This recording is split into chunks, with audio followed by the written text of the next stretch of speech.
Hello friends, welcome to Kannan info Tamil. நம்ம இன்னைக்கு என்ன டாபிக் பார்க்க போறோம் அப்படின்னா, அடுத்த 10 முதல் 15 வருடங்கள்ல இந்திய கடற்படைய ஒரு வலிமையான கடற்படையா மாத்துவதற்கு இந்தியா பல திட்டங்களை முன்னெடுக்க இருப்பதா செய்திகள் வெளிவந்திருக்கு. கிட்டத்தட்ட 2 லட்சம் கோடி ரூபாய் செலவு செய்து இந்திய கடற்படையை வலிமைப்படுத்த போறாங்க. இந்திய கடற்படைய என்னென்ன விதங்கள்ல வலிமைப்படுத்த போறாங்க, எதற்காக இந்தியா இந்த 2 லட்சம் கோடி ரூபாய்க்கான திட்டத்தை கையில் எடுத்து செயல்படுத்த ஆரம்பிச்சிருக்காங்க.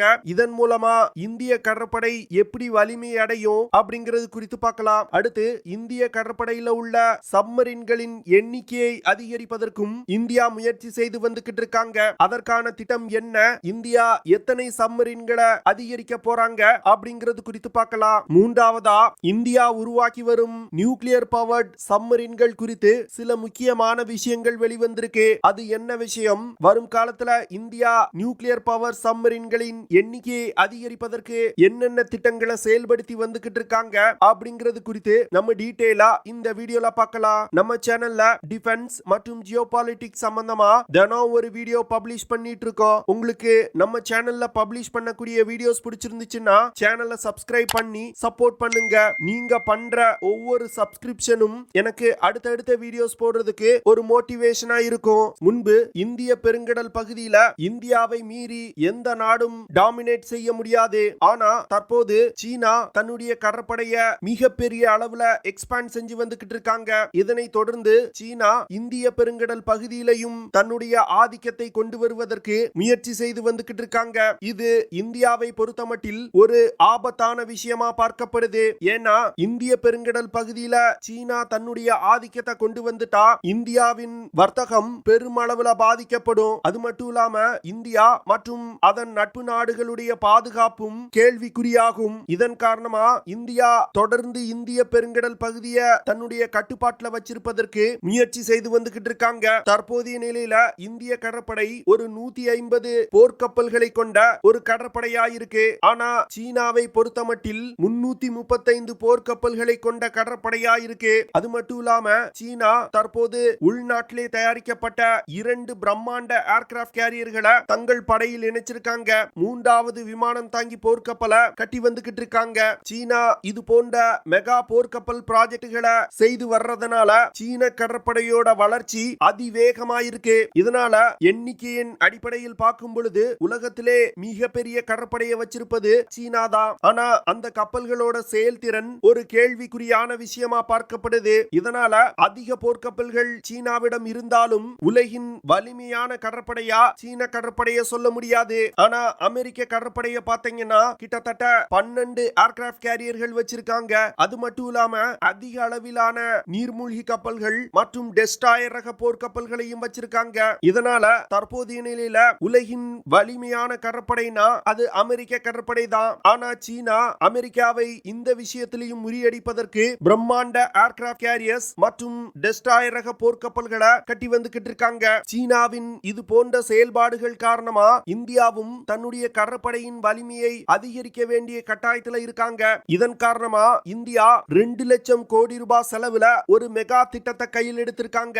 அதாவது தற்போது இந்திய கடற்படையில் இருக்கக்கூடிய 150 போர்க்கப்பல்கள்ல இருந்து 200 போர்க்கப்பல்களா 2035வது வருடத்துக்குள் உயர்த்த இந்திய கடற்படை திட்டமிட்டிருக்காங்க. இந்தியா அதிநவீன நியூக்ளியர் பவர்ட் சப்மரீன்ஸ், ஃப்ரிகேட்ஸ் ரக போர்க்கப்பல்கள், விமானம் தாங்கி போர்க்கப்பல்கள்ல வச்சு இயக்கக்கூடிய ஃபைட்டர் ஜெட் விமானங்கள் போன்ற பல அதிநவீன போர்க்கப்பல்கள் மற்றும் விமானங்களை இணைப்பதற்கு முயற்சி செய்து வந்துகிட்டு இருக்காங்க. தற்போதைய நிலையில இந்தியா கிட்டத்தட்ட 50 போர்க்கப்பல்களை ஒரே நேரத்துல கன்ஸ்ட்ரக்ட் செய்து வந்துகிட்டு இருக்காங்க. இந்த 50 போர்க்கப்பல்களும் வார் ஃபுட்டிங்ல கன்ஸ்ட்ரக்ட் செய்யப்பட்டு வருது. இந்திய கடற்படையில தற்போது 150 போர்க்கப்பல்கள் மற்றும் 143 கடற்படை விமானங்கள் மற்றும் 130 ஹெலிகாப்டர்கள் பயன்பாட்டில் இருந்து வருது. இந்த சூழ்நிலையில இந்திய அரசாங்கம் அடுத்த 10 முதல் 12 வருடங்கள்ல 68 போர்க்கப்பல்களை கட்டுவதற்கு திட்டமிட்டிருக்காங்க. இதற்காக கிட்டத்தட்ட 2 லட்சம் கோடி ரூபாயை செலவு செய்வதற்கும் இந்தியா முடிவு பண்ணியிருக்காங்க. இந்த 68 போர்க்கப்பல்கள்ல 8 கார்வெட்ஸ் ரக போர்க்கப்பல்கள், 9 நீர்மூழ்கி கப்பல்கள், 5 சர்வே வெசல்கள் மற்றும் உள்நாட்டிலே உருவாக்கப்படும் ஒரு ஏர்கிராஃப்ட் கேரியரும் அடங்கும். சமீபத்தில் இந்தியா ப்ராஜெக்ட் 17A திட்டத்தின் கீழ் INS மகேந்திரகிரி அப்படிங்கிற ஒரு பிரிகேட்ஸ் ரக போர்க்கப்பலை இந்திய கடற்படையில இணைச்சாங்க. இந்த பிரிகேட்ஸ் ரக போர்க்கப்பல்கள் அதிநவீன ஸ்டெல்த் தொழில்நுட்பம் கொண்ட பிரிகேட்ஸ் ரக கப்பல்கள். இந்த கப்பல்ல அட்வான்ஸ் வெப்பன்ஸ், சென்சார்ஸ், ரடார்கள் போன்ற பல சிஸ்டங்கள் இணைக்கப்பட்டிருக்கு. இந்த ப்ராஜெக்ட் 17A திட்டத்தின் கீழ் 2026 வருடத்துக்குள் கூடுதலா 2 போர்க்கப்பல்கள் இந்திய கடற்படையில இணைய உள்ளது. சீனாவும் தன்னுடைய போர்க்கப்பல்களின் எண்ணிக்கையை அதிகரிப்பதற்கு முயற்சி செய்து வந்துகிட்டு இருக்காங்க. இந்தியா மட்டும் தன்னுடைய கடற்படையின் வலிமையை அதிகரிக்காம விட்டாங்கன்னா இந்தியன் ஓஷன் மற்றும் சவுத் சைனா சீல இருக்கக்கூடிய ஆசிய நாடுகளுக்கு சீன கடற்படை ஒரு மிகப்பெரிய அளவுல தொல்லை கொடுக்கும். குறிப்பா ஜப்பான், தைவான், வியட்நாம், பிலிப்பைன் போன்ற சிறிய நாடுகளுக்கு சீன கடற்படை ஒரு மிகப்பெரிய அச்சுறுத்தலா இருக்கும். இதன் காரணமாக தான் இந்தியா சவுத் சைனா சி மற்றும் இந்திய பெருங்கடல் பகுதியில் இருக்கக்கூடிய சிறிய நாடுகளுடன் இணைந்து செயல்படுவதற்கு முயற்சி செய்து வந்துகிட்டு இருக்காங்க. தற்போதைய நிலையில இந்திய கடற்படையில இருக்கக்கூடிய பல நீர்மூழ்கி கப்பல்கள் 2030 வருடத்துல ரிட்டையர்ட் ஆக போகுது. அதனால பழைய நீர்மூழ்கி கப்பல்களை ரீப்ளேஸ் செய்வதற்கும் நீர்மூழ்கி கப்பல்களின் எண்ணிக்கையை அதிகரிப்பதற்கும் இந்தியா தன்னுடைய சப்மரீன் பிளீட்டை மாடர்னைஸ் செய்ய திட்டமிட்டிருக்காங்க. இதனால 2040 வருடத்துக்குள் 21 நெக்ஸ்ட் ஜெனரேஷன் கன்வென்ஷனல் டீசல் சப்மரீன்களை இணைப்பதற்கு திட்டமிட்டிருக்காங்க. இந்த சப்மரீன்கள் தற்போது இந்திய கடற்படையில பயன்பாட்டில் உள்ள 8 கிலோ கிளாஸ் சப்மரீன் மற்றும் 4 டைப் 209 சப்மரீன்களை ரீப்ளேஸ் செய்ய போகுது. சப்மரீன்களை இந்தியாவில் உருவாக்குவதற்கு ஜெர்மனி, ஸ்பெயின், பிரான்ஸ் போன்ற நாடுகளுடன் இணைந்து செயல்படுவதற்கு இந்தியா முயற்சி செய்து வந்துகிட்டு இருக்காங்க.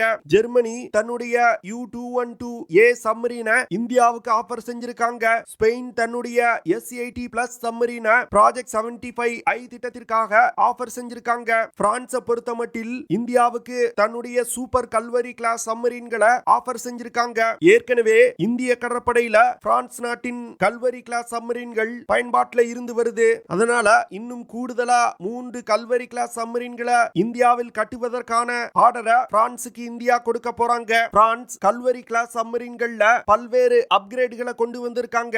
அந்த அப்கிரேடட் சப்மரீனை சூப்பர் கல்வரி கிளாஸ் சப்மரீன் சொல்றாங்க. இந்த சப்மரீனையும் இந்தியாவுக்கு ஆஃபர் செய்ய போறாங்க. இந்தியா முதற்கட்டமா 6 சூப்பர் கல்வரி கிளாஸ் சப்மரீனை ஆர்டர் செய்வதற்கு திட்டமிட்டிருக்காங்க. ஆனா இந்த 6 சப்மரீன் அப்படிங்கிறது ஃபர்ஸ்ட் பேட்ச் தான். அதற்கு பிறகும் இந்தியா அதிக எண்ணிக்கையில சூப்பர் கல்வரி கிளாஸ் சப்மரீனை இந்திய படையில் இணைப்பதற்கு திட்டமிட்டிருக்காங்க. இந்தியாவின் மேசகன் டாக் ஷிப் பில்டிங் லிமிடெட் நிறுவனமும் பிரான்ஸ் நாட்டின் பிரெஞ்சு ஷிப்யார்ட் நேவல் குரூப் நிறுவனமும் இணைந்து இந்த சூப்பர் கல்வரி கிளாஸ் சப்மரீனை இந்தியாவுக்காக கட்ட போறாங்க. இந்த திட்டம் 2040 வருடம் வரைக்கும் நடைபெறும் அப்படின்னு சொல்லப்படுது. அடுத்து தற்போதைய நிலையில இந்திய கடற்படையில INS அரிகாந்த் அப்படிங்கிற ஒரே ஒரு அணுசக்தி நீர்மூழ்கி கப்பல் தான் இருக்கு அப்படின்னு சொல்லப்படுது. ஆனா INS அரிகாட் அப்படிங்கிற இன்னொரு அணுசக்தி நீர்மூழ்கி கப்பலையும் இந்தியா ரகசியமா படையில இணைச்சிருக்காங்க அப்படின்னு நிறைய டிஃபென்ஸ் எக்ஸ்பர்ட் சொல்றாங்க. இதற்கு காரணம் INS அரிகாட் நீர்மூழ்கி கப்பலை இந்தியா அபிஷியலா இந்திய கடற்படையில இணைக்கலனாலும் அந்த கப்பலோட சேட்டலைட் புகைப்படங்கள் சமீப காலமா அதிக அளவுல வெளியாகி வந்துகிட்டு இருக்கு. இந்த கப்பலை இன்னும் ஓரிரு வருடங்கள்ல அபிஷியலா இந்திய கடற்படையில இணைப்பாங்க அப்படின்னு சொல்லப்படுது.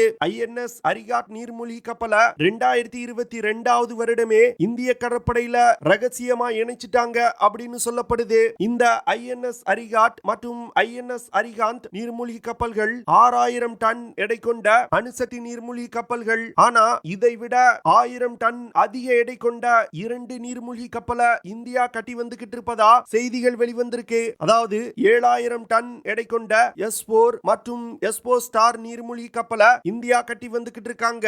S4 மற்றும் S4 ஸ்டார் நீர்மூழ்கி கப்பல்களும் தற்போது எடுக்கக்கூடிய சேட்டலைட் புகைப்படங்கள்ல தென்பட ஆரம்பிச்சிருக்கு. அதனால இன்னும் கூடிய விரைவில் இந்த 2 அணுசக்தி நீர்மூழ்கி கப்பல்களும் ரகசியமா இந்திய கடற்படையில இணைக்கப்படுவதற்கு வாய்ப்பு இருக்கு. S4 மற்றும் S4 ஸ்டார் நீர்மூழ்கி கப்பல் இந்திய கடற்படையில இணைக்கப்பட்ட பிறகு இந்தியா S5 அப்படிங்கிற ஒரு பிரம்மாண்ட அணுசக்தி நீர்மூழ்கி கப்பலை இந்தியா கட்ட போறாங்க.